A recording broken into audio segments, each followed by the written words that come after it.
Hi, I'm Kent Webb, and I'm a member of the organizing committee for the spring conference at the Bowen Center, which this year is entitled Unlocking the Mystery of the Family Emotional History. And with me today is Priscilla Friesen, a long-term faculty member at the Bowen Center. She's been working on her own family history for over 40 years, and she was really aware of the various transformations and the way that she's engaged with learning from her family history over this course of time. So Priscilla, would you like to tell us about your presentation for the conference? Yeah, thank you, Kent. Well, I think when I first started, my first kind of entry in curiosity was really my own mother's early death at 48. And I just couldn't understand it. I wanted to understand how that happened. Once I started getting into it and learning a little bit more of the family history, what was clear is that my family had kind of spotted all over the history were these kind of what I would call early disruptions.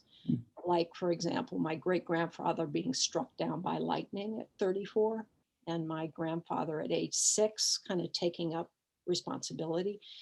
And, you know, and the great aunt or my aunt dying within 12 days of the birth of the first grandchild. These early deaths that I think really kind of left my family in this kind of fear of death, ominous kind of state.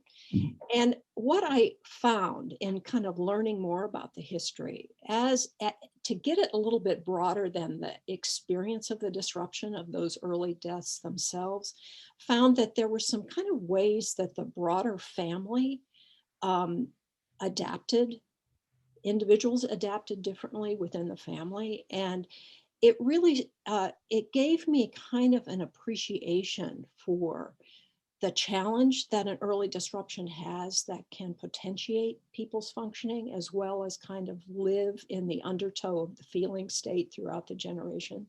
So what I'm going to do in this presentation is really kind of take a little bit deeper dive into some of those particular experiences and look at them, I think, in a way that the reality is I experience today less fear and less ominous feeling state. So how to look at the impact of looking at those on living today.